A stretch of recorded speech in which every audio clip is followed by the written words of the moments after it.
Hello मेरे प्यारे दोस्तों, स्वागत है आपका अपने यूट्यूब चैनल में।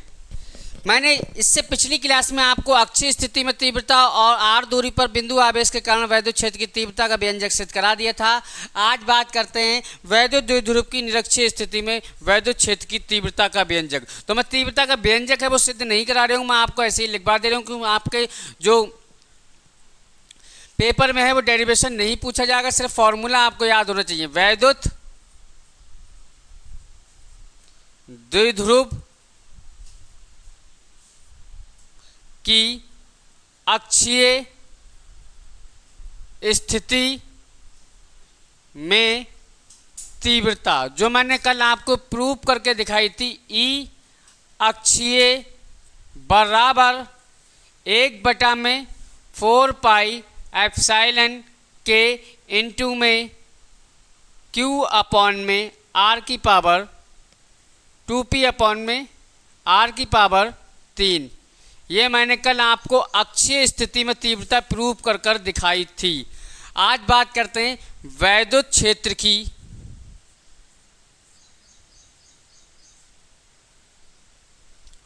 वैद्युत द्विध्रुव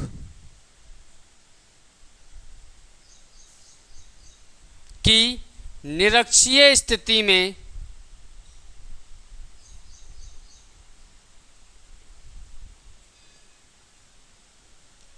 तीव्रता।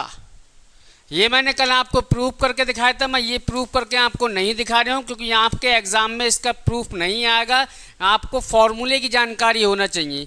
ई निरक्ष इजिकल टू या ई निरक्षीय इजिकल टू 1/4 पाई एप्सिलॉन के इंटू में p अपॉन में r की पावर क्यूब।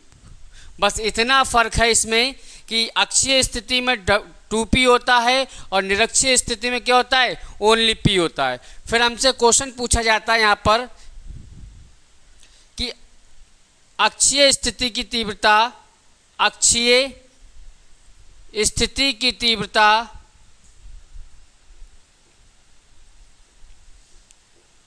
निरक्षीय स्थिति की तीव्रता की कितनी गुनी होती है।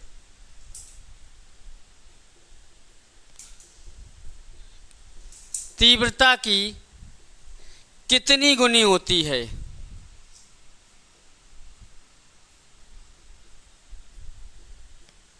तो देखें आप बेटा, अक्षीय स्थिति मैंने आपको पढ़ाया था कि ई अक्षीय बराबर क्या होता है, 1/4 पाई एप्सिलॉन के इंटू में 2p अपॉन में r की पावर 3। अगर मैं यहाँ से क्या करूँ, ये 2 जो है सबसे पहले ले लूँ तो क्या हो जाएगा, 1/4 पाई एप्सिलॉन के इंटू में p अपॉन r की पावर 3। तो अगर आप देखें गौर से तो ये देखें, ई निरक्षीय बराबर क्या होता है, 1/4 पाई एप्सिलॉन के इंटू में p upon r cube, 1/4 pi epsilon के p अपॉन r, यानी ये जो आ गई हमारे पास क्या आ गई, निरक्षीय स्थिति की तीव्रता आ गई। तो आप कह सकते हैं कि अक्षीय स्थिति में जो तीव्रता होती है वो निरक्षीय स्थिति की तीव्रता की क्या होती है, दुगनी होती है। क्या होती है, दुगनी, क्योंकि यहाँ 2 से क्या है, मल्टीप्लाई। तो अगर आपसे क्वेश्चन पूछा जाए कि अक्षीय स्थिति में तीव्रता निरक्षीय स्थिति की तीव्रता की कितनी गुनी होती है, तो आप बताना कि अक्षीय स्थिति में जो तीव्रता होती है वो निरक्षीय स्थिति की तीव्रता की कितनी होती है, 2 गुनी होती है। ठीक, अब बात करते हैं इससे अगले टॉपिक की।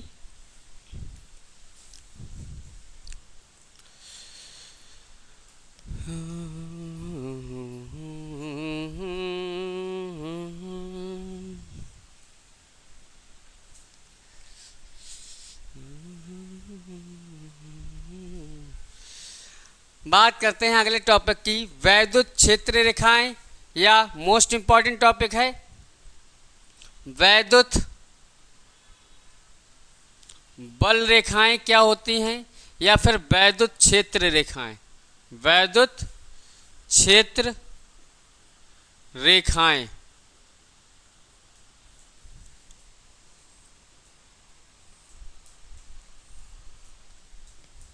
तो वैद्युत क्षेत्र रेखाएं ये काल्पनिक रेखाएं होती हैं। क्या होती हैं, काल्पनिक रेखाएं होती हैं जो हमारे आवेशों से निकलती हैं। मैंने पहले क्लास में बता भी चुका हूं कि धनावेश में ये वैद्युत बल रेखाएं बाहर की ओर निकलती हैं और ऋण आवेश में ये वैद्युत बल रेखाएं क्या होती हैं, अंदर की ओर आती हुई प्रतीत होती हैं। तो वैद्युत बल रेखाएं क्या होती हैं, देखो मैं बताना चाह रहा हूँ कि किस वैद्युत क्षेत्र में खींचा गया काल्पनिक वक्र, ये वक्र आकार की होती हैं कि वैद्युत क्षेत्र में खींचा गया काल्पनिक वक्र जिस पर आवेश चल सके, वही हमारी क्या कहलाती है, वैद्युत क्षेत्र रेखाएं या वैद्युत बल रेखाएं। जैसे मान लो यहाँ हमारे पास कोई पॉजिटिव चार्ज है, क्या है, पॉजिटिव चार्ज, इससे कुछ दूरी पर हमारे पास क्या है, नेगेटिव चार्ज है।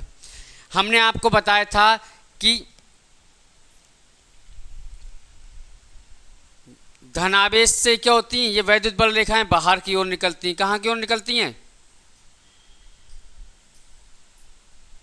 बाहर की ओर निकलती हैं।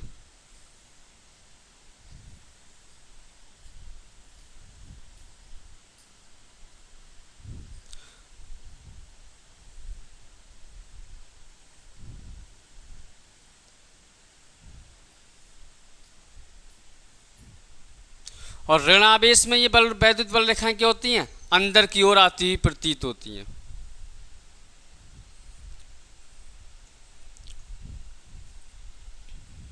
ठीक, क्या होता है, वैद्युत क्षेत्र में खींचा गया काल्पनिक पृष्ठ ही हमारे क्या कहता है, वैद्युत बल रेखाएं कहलाता है। क्या कहलाता है, वैद्युत बल रेखाएं जिस पर आवेश क्या हो, चल सके। देखो बेटा, फिर उसके बाद इसमें इसके गुण पूछता है कि वैद्युत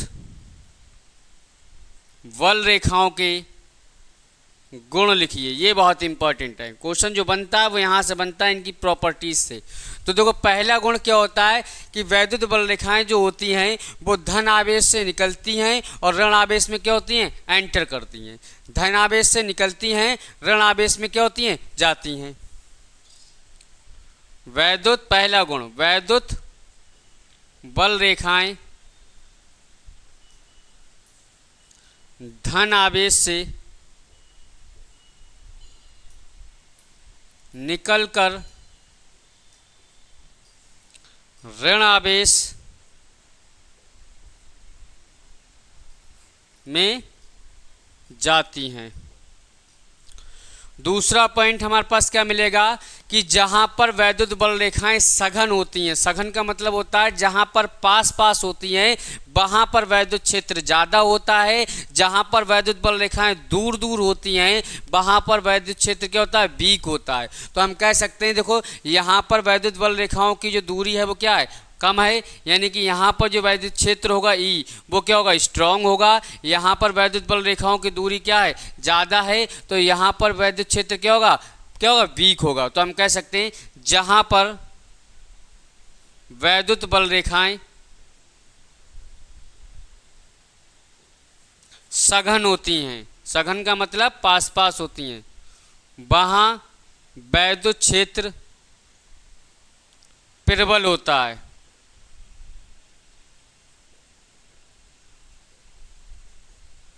ठीक, और जहाँ वैद्युत बल रेखाएं विरल होती हैं वहाँ वैद्युत क्षेत्र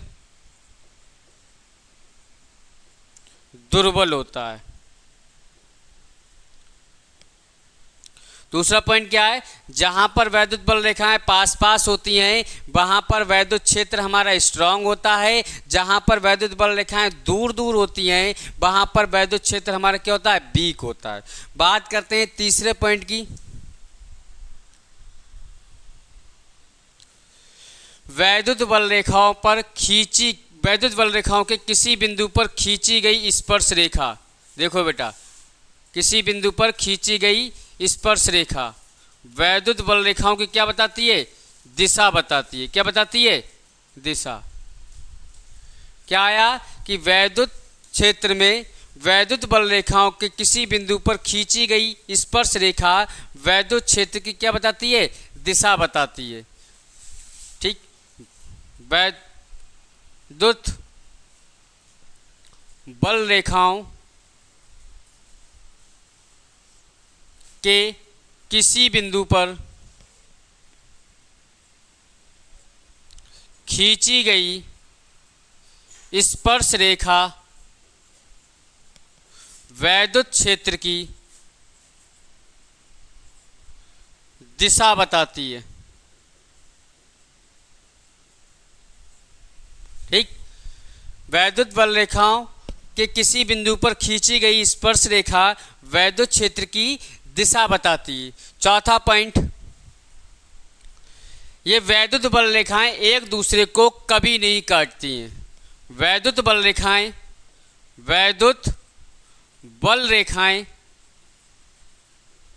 एक दूसरे को कभी नहीं काटती हैं। क्यों? क्योंकि भाई अगर ये काट देंगी तो वहाँ पर स्पर्श बिंदु खींचना हमारे लिए क्या हो जाएगा? इम्पॉसिबल हो जाएगा। इसलिए वैद्युत बल रेखाएं एक दूसरे को कभी नहीं काटती हैं। पांचवा पॉइंट, वैद्युत बल रेखाएं किसी चालक पर अभिलंबत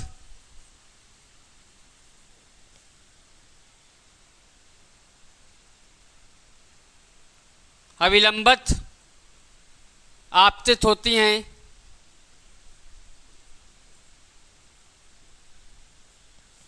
ठीक, वैद्युत बल रेखाएं किसी चालक पर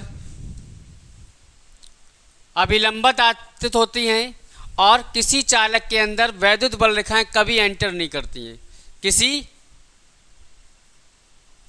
चालक के अंदर वैद्युत बल रेखाएं प्रवेश नहीं करती हैं। इसलिए चालक के अंदर वैद्युत क्षेत्र शून्य होता है। फिर से समझो, ये पॉइंट बहुत इंपॉर्टेंट हैं। इन पॉइंटों से क्वेश्चन बन ही जाता है कि वैद्युत बल रेखाओं के गुण क्या होते हैं। डेफिनेशन एक बार को नहीं पूछेगा, बस यही पूछता है कि वैद्युत बल रेखाओं के गुण क्या होते हैं। तो पहला गुण यही है कि वैद्युत बल रेखाएं धन आवेश से निकलकर ऋण आवेश में जाती हैं। दूसरा गुण हमारे पास ये है, जहाँ पर वैद्युत बल रेखाएं पास होती हैं वहाँ वैद्युत क्षेत्र क्या होता है? स्ट्रांग होता है। और जहाँ पर वैद्युत बल रेखाएं क्या होती हैं? दूर होती हैं, वहाँ पर वैद्युत क्षेत्र हमारा क्या होता है? दुर्बल होता है, यानी कि क्या होता है? वीक होता है। तीसरा पॉइंट, वैद्युत बल रेखाओं के किसी बिंदु पर खींची गई स्पर्श रेखा वैद्युत क्षेत्र की दिशा को प्रदर्शित करती है। चौथा पॉइंट हमारे पास ये है, वैद्युत बल रेखाएं एक दूसरे को कभी नहीं काटती हैं। और पांचवा पॉइंट हमारे पास ये है कि वैद्युत बल रेखाएं किसी भी चालक पर अभिलंबित आपतित होती हैं। ये किसी चालक के अंदर प्रवेश नहीं करती हैं। इसलिए चालक के अंदर वैद्युत क्षेत्र क्या होता है? शून्य होता है। ये थी वैद्युत बल रेखाओं के बारे में। स्क्रीनशॉट लेना चाहें तो आप ले सकते हैं।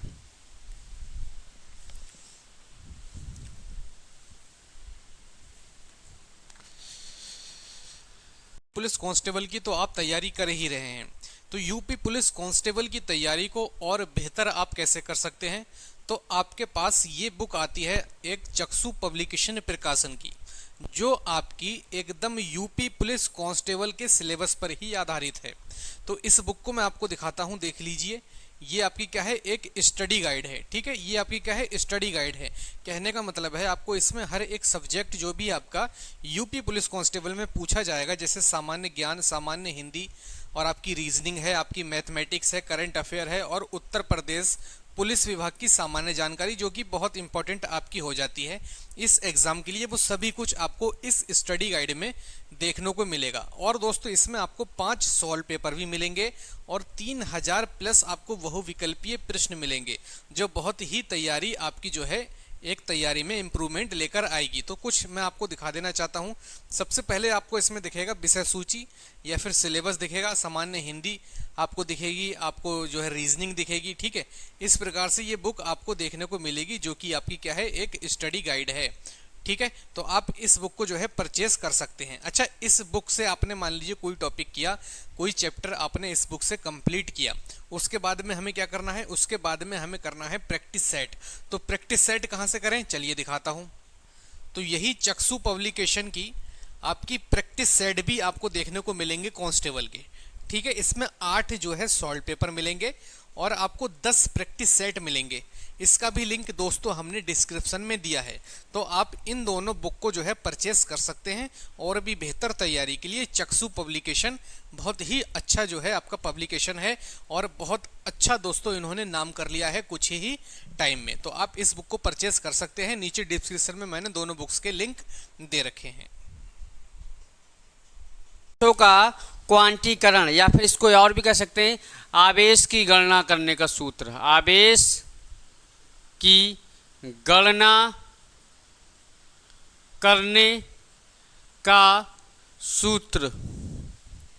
आवेश की गणना कैसे करी जाती है, देखो भाई, किसी पदार्थ पर जो कुल आवेश होता है वो इलेक्ट्रॉन का क्या होता है, पूर्ण गुणज होता है।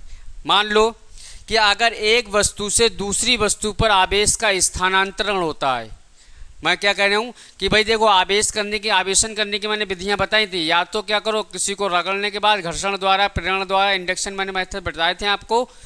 क्या होता है कि अगर किसी वस्तु को आवेशित किया जाता है, अभी इस पर कोई आवेश नहीं है, अगर इसको आवेशित करना है तो हम क्या करें, दो वस्तुओं को आपस में ऐसे करके करते हैं, रगड़ देते हैं। संपर्क में लाने के बाद क्या होता है, उससे घर्षण कर देते हैं। तो एक वस्तु जिस पर से इलेक्ट्रॉन जाता है वो धनावेशित हो जाती है, जिस पर इलेक्ट्रॉन पहुंचता है वो कैसी होती है, ऋण आवेशित हो जाती है। तो आप यहाँ पर जो आवेशित वस्तु आवेशन कहलाता है वो वस्तुओं के स्थानांतरण, वो इलेक्ट्रॉनों के स्थानांतरण द्वारा होती है। यानी इलेक्ट्रॉन एक वस्तु से निकलकर दूसरी वस्तु में चला जाता है। ऐसा होता क्यों है, क्योंकि भाई परमाणु जो होता है उसके केंद्र पर नाभिक होता है और नाभिक के बाहर इस तरीके से कक्षाएं बनी होती हैं।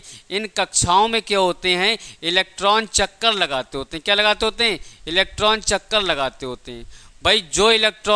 भाई इलेक्ट्रॉन कैसा होता है, ऋणावेशित कण होता है, और नाभिक जो हमारे पास होता है वो धनावेशित कण होता है। इलेक्ट्रॉन कैसा होता है, ऋणावेशित कण होता है। तो हमने क्या पढ़ा था अभी, आवेशों के बीच दो प्रकार का बल लगता है, एक वैद्युतीय आकर्षण बल और वैद्युतीय प्रतिकर्षण बल लगता है। वैद्युतीय आकर्षण बल तब लगता है जब हमारे पास दोनों आवेश कैसे हो, अपोजिट हो। तो यहाँ पर नाभिक धनावेशित होता है और फिर इलेक्ट्रॉन कैसा होता है, ऋणावेशित होता है, जिस कारण नाभिक का आकर्षण बल उसके पास वाले इलेक्ट्रॉन पर ज़्यादा होता है। लेकिन जैसे जैसे इलेक्ट्रॉन कक्षाओं में आगे बढ़ते चले जाते हैं तो नाभिक का सबसे बाहरी वाली कक्षा में जो इलेक्ट्रॉन होते हैं उन पर आकर्षण बल क्या होता है, बहुत कम होता है। इन इलेक्ट्रॉनों को जैसे ही बाहर से कहीं से ऊर्जा मिलती है, जो इलेक्ट्रॉन अपनी कक्षा को छोड़कर दूसरी तरफ चले जाते हैं। जब यहाँ से एक इलेक्ट्रॉन निकलता है तो उस पर एक आवेश प्लस आवेश आ जाता है। अगर यहाँ से दो इलेक्ट्रॉन निकलते हैं तो इस पर +2 आ जाता है। तो मेरे कहने का मतलब ये है, जैसे जैसे परमाणु के नाभिक से इलेक्ट्रॉन की दूरी बढ़ती चली जाती है, नाभिक का आकर्षण बल इलेक्ट्रॉनों पे क्या होता है, कम होता चला जाता है। यानी मेरे कहने का मतलब ये है कि नाभिक का किसी परमाणु के अंदर उपस्थित इलेक्ट्रॉनों के महत्तम यानी सबसे बाहरी कक्षा में इलेक्ट्रॉनों पर आकर्षण बल क्या होता है, कम होता है। इन इलेक्ट्रॉनों को जैसे ही बाहर से कहीं ऊर्जा मिलती है, ये ऊर्जा प्राप्त करने के बाद अपनी कक्षा को छोड़ कर चले जाते हैं। और इलेक्ट्रॉन जो निकलता है वो हमेशा क्या होता है, पूर्ण गुणज के रूप में निकलता है। कभी आधा अधूरा इलेक्ट्रॉन नहीं निकलता है। अगर भैया एक इलेक्ट्रॉन गया तो एक हमारे पास पूर्ण गुणज हुआ, 2 इलेक्ट्रॉन निकलेंगे या 3 इलेक्ट्रॉन निकलेंगे या 4 इलेक्ट्रॉन निकलेंगे या 4 से ज़्यादा। कभी तुमने नहीं सुना होगा कि आधा इलेक्ट्रॉन निकल गया, पौन इलेक्ट्रॉन निकल गया, 3.25 इलेक्ट्रॉन निकल गया या 4.25 इलेक्ट्रॉन निकल गया। यानी मेरे कहने का मतलब ये है कि जब किसी परमाणु से इलेक्ट्रॉन दूसरे परमाणु पर या दूसरी वस्तु पर स्थानांतरित होता है तो पूर्ण गुणज के फॉर्म में स्थानांतरित होता है, आधा अधूरा नहीं जाता है। तो अगर आवेश की गणना करना है तो देखो बेटा, किस तरीके तो आवेश का क्वांटीकरण क्या होता है, किसी पदार्थ पर कुल आवेश की मात्रा इलेक्ट्रॉन के पूर्ण गुणज की फॉर्म में होती है। किसकी फॉर्म में होती है, पूर्ण गुणज की फॉर्म में होती है। हम कह सकते हैं एक वस्तु से दूसरी वस्तु पर जब इलेक्ट्रॉन जाता है तो क्या होता है, पूर्ण गुणज की फॉर्म में जाता है। इसी को हम क्या कहते हैं, आवेश का क्वांटीकरण कहते हैं। जैसे मान लो किसी वस्तु से एक इलेक्ट्रॉन स्थानांतरित हुआ, या फिर कितना हुआ, 2 इलेक्ट्रॉन स्थानांतरित हुए, तो आवेश की मात्रा कोई 2 इलेक्ट्रॉन हो गई। अगर 3 इलेक्ट्रॉन हुए तो 3 इलेक्ट्रॉन हो गई। ऐसी डैश डैश अगर हम बात करें किसी वस्तु से कितने इलेक्ट्रॉन निकल गए, n इलेक्ट्रॉन निकल गए, इलेक्ट्रॉन पर आवेश कितना होता है, E। तो यही हमारा क्या निकला है, आवेश की गणना करने का सूत्र। देखो कैसे निकालते हैं, जैसे मान लो जैसे किसी वस्तु से 2 इलेक्ट्रॉन निकले,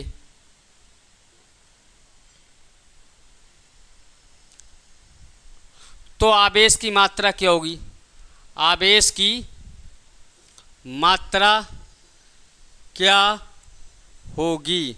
तो देखो बेटा 2 इलेक्ट्रॉन निकले, नंबर ऑफ इलेक्ट्रॉन की वैल्यू हो गई कितनी, 2। तो n की जगह तो 2 आ गया, ठीक। E क्या होता है, इलेक्ट्रॉन पर आवेश, और E पर इलेक्ट्रॉन पर जो आवेश होता है वो होता है 1.6 गुणा 10 की घात -19 कूलाम। ये आपको बिल्कुल याद कर लेना है कि इलेक्ट्रॉन पर द्रव्यमान कितना होता है, 1.6 -19 कूलाम। अगर प्रोटॉन की बात करते हैं तो इलेक्ट्रॉन पर नेगेटिव होता है, और प्रोटॉन पर ये द्रव्यमान होता है हमारे पास, वो आवेश होता है प्लस 1.6 गुणा 10 की घात -19 कूलाम। अगर हम इलेक्ट्रॉन के मास की बात करें, मास ऑफ इलेक्ट्रॉन, इलेक्ट्रॉन का द्रव्यमान, ये चीज़ें आपको याद रखना है बेटा। इलेक्ट्रॉन का द्रव्यमान होता है 9.11 गुणा 10 की घात -31 kg। अगर हम प्रोटॉन के द्रव्यमान की बात करें तो होता है 1.67 गुणा 10 की घात -27 kg। ये 4-5 बातें आपको याद रखना है कि इलेक्ट्रॉन पर आवेश क्या होता है, माइनस का 1.6 गुणा 10 की घात -19 कूलाम। प्रोटॉन पर आवेश कितना होता है, 1.6 गुणा 10 की घात -19 कूलाम। उसके बाद इलेक्ट्रॉन का द्रव्यमान कितना होता है, 9.11 गुणा 10 की घात -31 kg। प्रोटॉन का द्रव्यमान कितना होता है, 1.67 गुणा 10 की घात -27 kg। तो देखो बेटा, अगर हमें पास, मैंने क्या बताया, किसी वस्तु से 2 इलेक्ट्रॉन निकलते तो आवेश की गणना कीजिए। नंबर ऑफ इलेक्ट्रॉन 2 हो गए, आवेश का मान कितना हो गया इलेक्ट्रॉन का, 1.6 गुणा 10 की घात -19। 16 दूनी होते हैं 32, यानी Q बराबर कितना होगा, 3.2 गुणा 10 की घात -19 कूलाम। आवेश का जो मात्रक होता है वो कूलाम होता है। तो इसलिए अगर 2 इलेक्ट्रॉन किसी वस्तु से निकलते हैं तो वस्तु कितनी आवेशित हो जाती है, 3.2 गुणा 10 की घात -19 कूलाम। यह कहलाता है आवेश का क्वांटीकरण। यानी आवेश का क्वांटीकरण यही कहता है कि इलेक्ट्रॉनों का जो स्थानांतरण होता है एक वस्तु से दूसरी वस्तु पर, वो पूर्ण गुणज की फॉर्म में होता है, ना कि आधा अधूरा होता है। क्वेश्चन पूछ लेता है कि पूर्ण गुणज की फॉर्म में होता है, ये याद रखना। और फॉर्मूला क्या होता है, Q बराबर n। चाहे कितने भी इलेक्ट्रॉन निकले, बस n की वैल्यू वहाँ लगाओ। E का मान आपको याद रखना है 1.6 गुणा 10 की घात -19 कूलाम। क्लियर हो गई बात। यह था आवेश का क्वांटीकरण। अब बात करते हैं अगले टॉपिक की।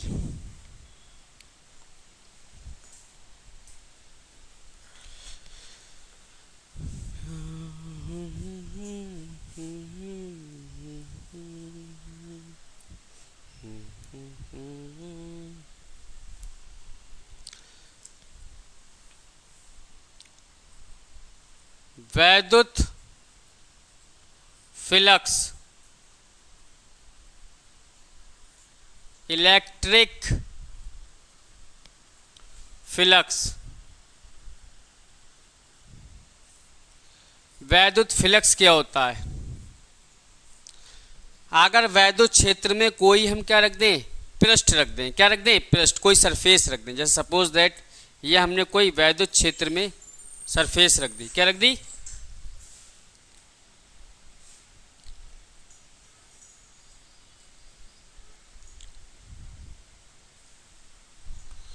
क्या रख दी मैंने, वैद्युत क्षेत्र में कोई क्या रख दी, सरफेस रख दी।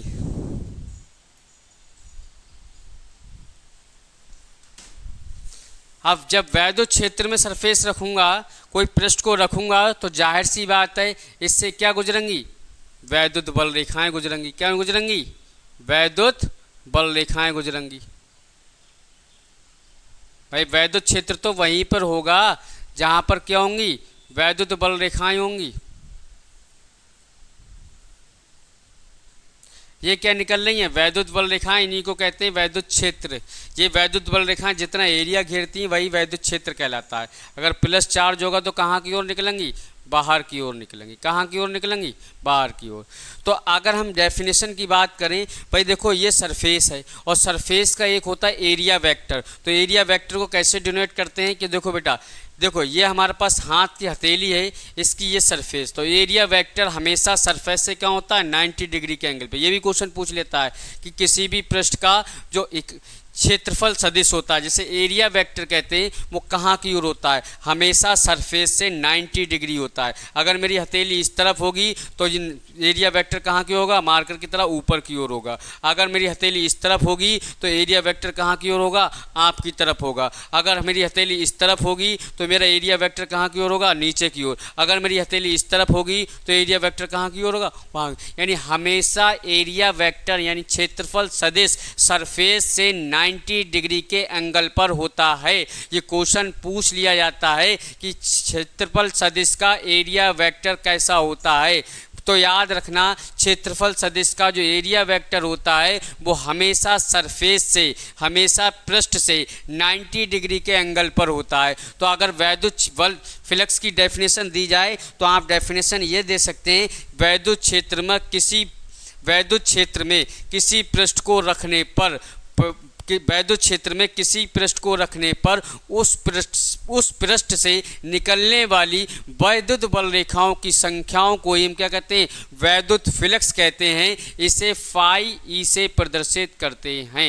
भाई इसका कुछ ना कुछ एरिया होगा, किसका, इस पृष्ठ का कुछ ना कुछ क्या होगा, एरिया होगा। और वैद्युत क्षेत्र भी कैसी राशि है, एक सदिश राशि है। और एरिया वेक्टर भी कैसी राशि है, सदिश राशि है। तो सदिश राशियों का हम क्या करते हैं बेटा, डॉट प्रोडक्ट करते हैं। क्या करते हैं, डॉट प्रोडक्ट। तो जब सदिश राशियों का डॉट प्रोडक्ट मैंने आपको पढ़ाया था, ए डॉट बी क्या होता है हमारे पास, ए बी कॉस थीटा क्या होता है। तो अगर हम इसकी बात, एक तो फॉर्मूला ये निकल आया कि फाई ई बराबर क्या होगा, E vector E dot vector A, यानी वैद्युत क्षेत्र का डॉट करते हैं एरिया सदिश, क्षेत्रफल सदिश से। तो अगर ये वाला फॉर्मूला यहाँ अप्लाई की जाए तो फाई ई बराबर ई ए कॉस थीटा।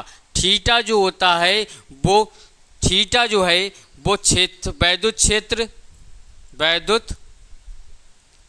क्षेत्र और क्षेत्रफल सदिश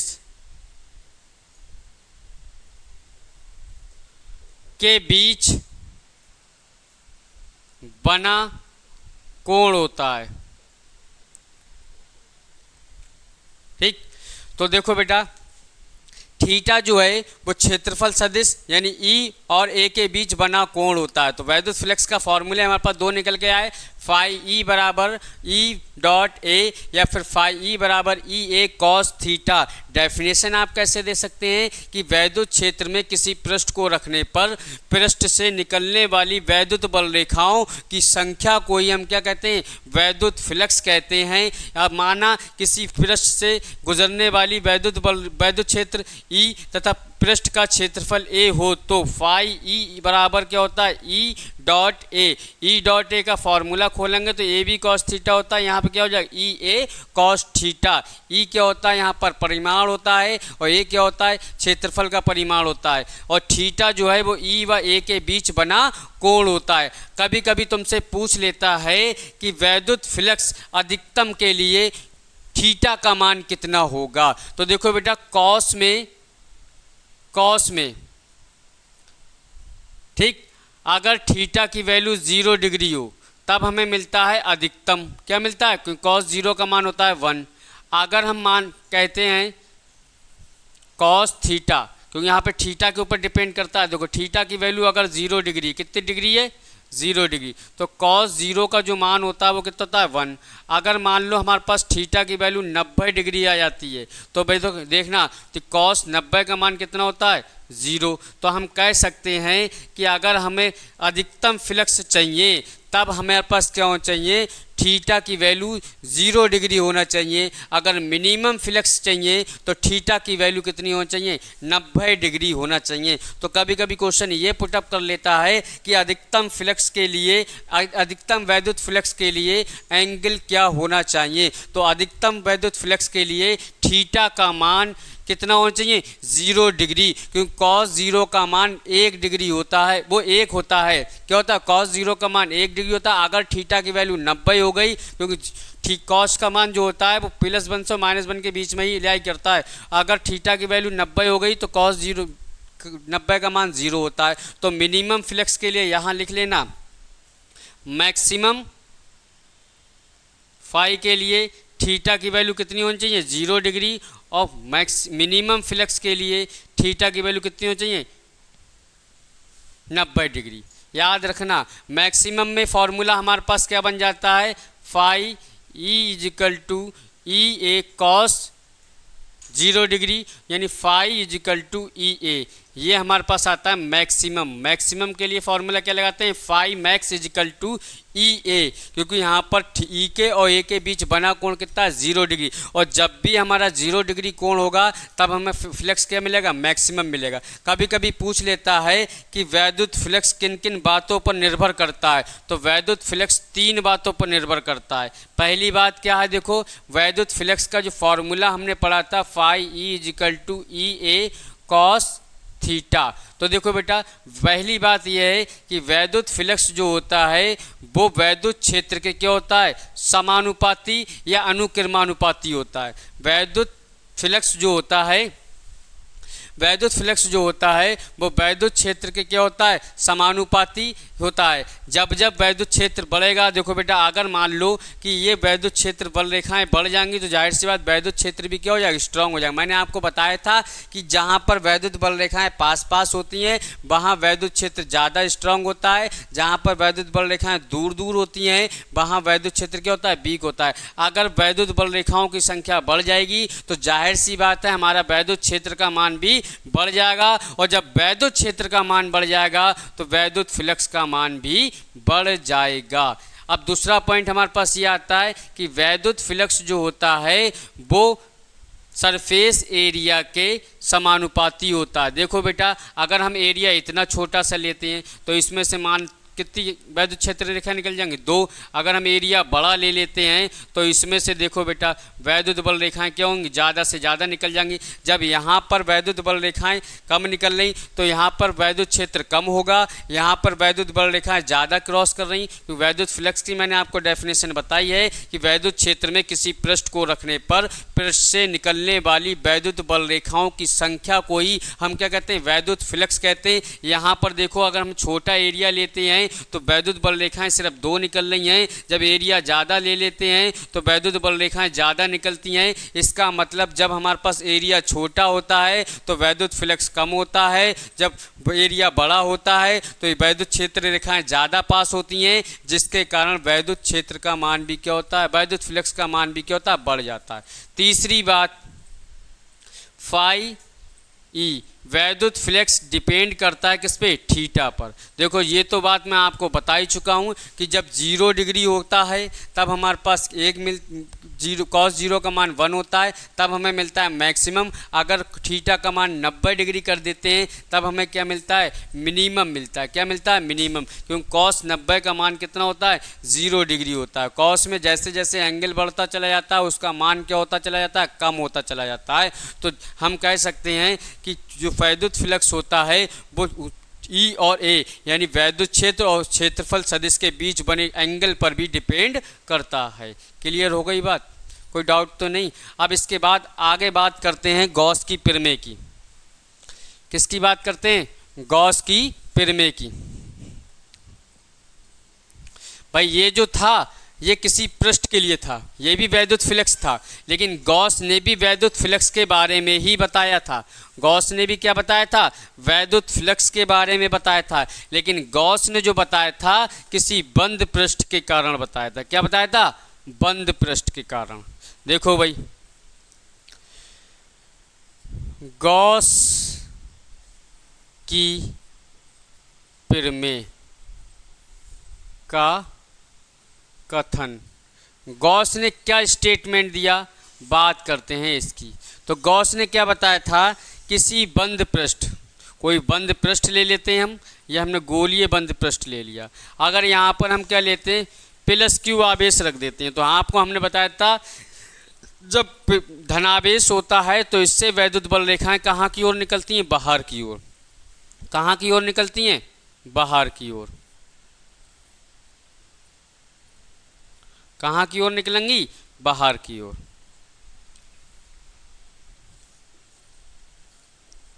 वैद्युत बल रेखाएं कहाँ की ओर निकलेंगी? बाहर की ओर। और अभी अभी मैंने आपको 2 मिनट पहले बताया था कि जब वैद्युत बल रेखाएं किसी पृष्ठ को प्रतिच्छेद करती हैं, यानी किसी पृष्ठ से गुजरती हैं, तो वहाँ पर क्या उत्पन्न हो जाता है? वैद्युत फ्लक्स उत्पन्न हो जाता है। तो यहाँ देखो, वैद्युत बल रेखाएं इस गोलीय पृष्ठ को क्या कर रही हैं? प्रतिच्छेद कर रही हैं, यानी गोलीय पृष्ठ से गुजर रही हैं, लेकिन ये गोलीय पृष्ठ कैसा है? बंद है। तो इसके कारण मतलब अब मान लो इस पर आवेश क्यू है, तो ये क्या है? बंद है। जब बंद है तो इस मतलब बंद है और इसको पृष्ठ को क्या कर रही हैं? पास कर रही हैं, तो यहाँ पर क्या उत्पन्न हो जाएगा? वैद्युत फ्लक्स उत्पन्न हो जाएगा, जिसे हम कहते हैं फाई। तो इसके बारे में गॉस ने अपना स्टेटमेंट दिया। गॉस ने बताया था किसी बंद पृष्ठ पर कुल आवेश और वैद्युतशीलता के व्युत्क्रम के गुणनफल को क्या कहते हैं? वैद्युत फ्लक्स कहते हैं। क्या कहते हैं भाई? इन्होंने ये बात कही थी, किसी बंद पृष्ठ पर कुल आवेश की मात्रा तथा वैद्युतशीलता के व्युत्क्रम, वैद्युतशीलता वायु, मतलब इसके नीचे वायु होगा जब खोखला है, तो वायु की वैद्युतशीलता होती है हमारे पास, वैद्युतशीलता जो होती है एप्सिलॉन नॉट, यानी कि वायु की वैद्युतशीलता के व्युत्क्रम। किसी को व्युत्क्रम जब करा जाता है तो 1 के अपॉन में लिख लिया जाता है। तो गॉस ने क्या बताया था? किसी बंद पृष्ठ पर कुल आवेश तथा वायु की वैद्युतशीलता के व्युत्क्रम के गुणनफल को क्या कहते हैं? वैद्युत फ्लक्स कहते हैं। क्या कहते हैं?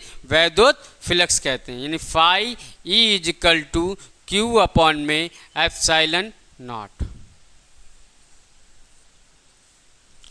Phi E equal to Q upon में एप्सिलॉन नॉट, यही गॉस की प्रमेय का फॉर्मूला है। और गॉस का कथन क्या था? किसी बंद पृष्ठ पर कुल आवेश की मात्रा तथा वायु की वैद्युतशीलता के व्युत्क्रम के गुणनफल को ही क्या कहते हैं? उस बंद पृष्ठ से संबंधित वैद्युत फ्लक्स कहते हैं। अच्छा, बात करते हैं वैद्युत फ्लक्स का मात्रक। वैद्युत फ्लक्स का मात्रक, तो फॉर्मूले से ही मात्रक निकालते हैं। फाई ई इजिकल टू अपनों ने पढ़ा ई ए कॉस थीटा। थीटा का कोई मात्रक होता नहीं है। बात करते हैं ई क्या होता है? वैद्युत क्षेत्र। और वैद्युत क्षेत्र का जो मात्रक होता है वो क्या होता है? न्यूटन प्रति कूलाम। क्या होता है? न्यूटन प्रति कूलाम। क्योंकि मैं आपको पढ़ा तो क्यों, वैद्युत क्षेत्र एफ ई बराबर एफ ई अपॉन में क्यू। देखो, फोर्स का मात्रक क्या होता है? न्यूटन। आवेश का मात्रक क्या होता है? कूलम इनटू, उसके बाद हमारे पास क्या है? ए। तो ए का क्या होता है? एरिया। और एरिया का मात्रक क्या होता है? मीटर का स्क्वायर। तो इसका मात्रक जो निकल के आया वो क्या निकल के आया? न्यूटन इंटू मीटर प्रति कूलम। क्या आया? अच्छा, इसका एक मात्रक और भी निकल के आता है। एक तो ये मात्रक निकला, एक मात्रक इसका और निकलेगा, क्योंकि वैद्युत क्षेत्र का एक मात्रक होता है वोल्ट प्रति मीटर। क्या होता है? फाई का मात्रक।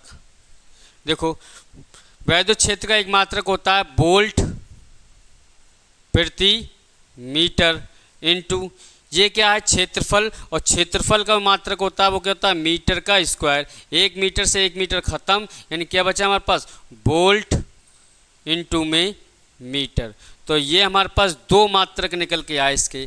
एक क्या निकल के आया, N for newton, M for metre का स्क्वायर प्रति कूलाम, वैद्युत फ्लक्स के मात्रक निकल के आए। एक क्या निकल के आया, वोल्ट प्रति मीटर। तो याद रखना ये दो मात्रक होते हैं फाई के। क्या होते हैं, फाई के मात्रक।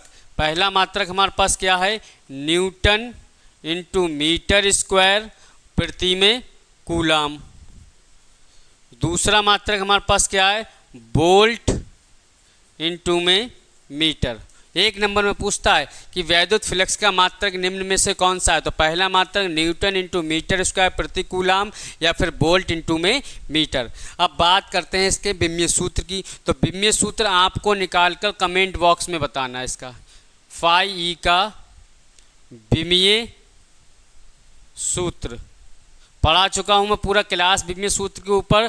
इसका विमीय सूत्र आपको कमेंट बॉक्स में आंसर करके बताना है। आज की क्लास को यहीं रोकते हैं। जिन लोगों को हमारी क्लास अच्छी लगी हो वो लाइक एंड सब्सक्राइब जरूर करें, लेकिन फाई ई यानी वैद्युत फ्लक्स का विमीय सूत्र कमेंट बॉक्स में इसका आंसर जरूर दें। लाइक एंड सब्सक्राइब जरूर करें। Thank you.